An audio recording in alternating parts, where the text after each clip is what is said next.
يا نبي سلام عليك يا رسول سلام عليك يا وہ لوگ کتنے خوش نصیب ہیں کہ جن کی زندگی کی خواہشات رب کی رضا کو حاصل کرنا، دین کو تقویت دینا، دین کے لیے کوشش کرنا اور دین کے لیے جد و جہد کرنا، باقی دنیا کی زندگی ان کی محروم نہیں رہتی، وہ اچھی زندگی دنیا کی گزارتے ہیں۔ اس لیے ہماری ترجیح آخرت ہو،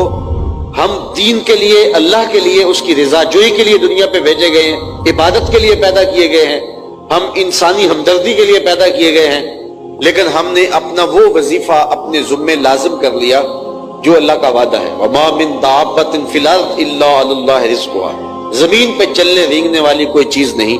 جس کا رزق اللہ کے ذمہ کرم پہ نہ ہو، لیکن ہم اپنی ساری کاوشیں اور ساری صلاحیتیں، ساری جد و جہد، بڑے بڑے ذہین فتین سمجھدار لوگ وہ ساری کوششیں اس پہ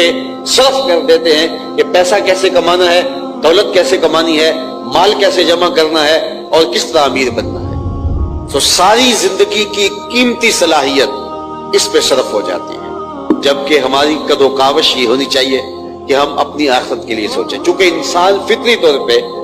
جو ہے وہ بے صبرہ ہے اور اسے اطمینان نہیں ہوتا،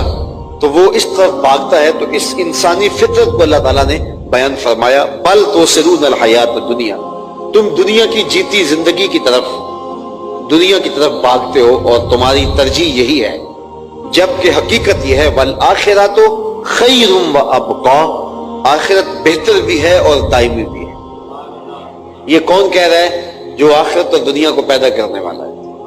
ہمارا جب پختہ اور واثق یقین ہے کہ ہم یہ کتاب اللہ ہے، اللہ کی پاکیزہ کتاب ہے، جو کہتی ہے سچ کہتی ہے، تو ہمیں پھر ان آیات پہ زیادہ غور کرنا چاہیے اور اپنی ترجیحات آخرت کے لیے جو ہے وہ متعین کرنی چاہیے۔ دنیا کی زندگی کے لیے ہم کوشش ضرور کریں، ہمیں منع نہیں کیا گیا، ہمیں رزق کمانے کی تلقین کی گئی ہے، لیکن ہماری زندگی آخرت کے لیے گزرے۔ تو اللہ تعالیٰ فرماتا ہے وَالْآخِرَةُ خَيْرٌ وَأَبْقَىٰ، آخرت بہتر بھی ہے اور دائمی بھی ہے۔ بہتر کہ ساری دنیا ایک پلڑے میں رکھ دی جائے، اور امام راضی فرماتے ہیں کہ آخرت کی ٹھیکریاں بھی ایک پلڑے میں رکھ دی جائیں تو وہ ٹھیکریاں زیادہ وزنی اور قیمتی ہیں، اس لیے کہ وہ دائمی ہیں، عارضی نہیں ہیں،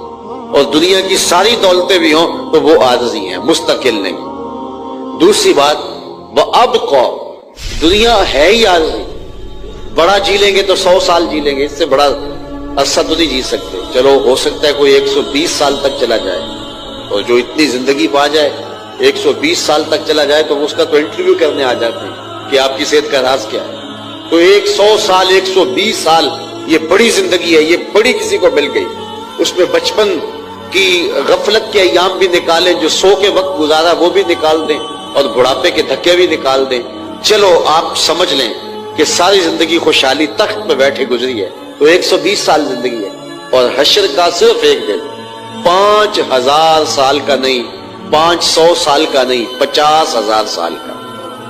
50,000 سال کا ایک دن ہے، اور یہ ساری زندگی 100 سال کی، 70 سال کی، 80 سال کی، 120 سال کی لگا لیں، اور وہ صرف ایک دن، 50,000 سال کا صرف ایک دن، اور اس کے بعد موت کو موت آ گئی اور پھر نہ ختم ہونے والی زندگی۔ تو ذرا آخرت کو ایک پلڑے میں رکھا جائے اور ایک پلڑے میں دنیا کی زندگی کو رکھا جائے تو کوئی اس کی حیثیت نہیں بنتی۔ کوئی صحرا کے اندر تنکا پڑا ہو تو اس تنکے جتنی بھی حیثیت نہیں رکھتی، چونکہ اس کا مقابلہ اس سے ہے جو نہ ختم ہونے والی زندگی ہے، جس کا ایک دن 50,000 سال پر مشتمل ہے۔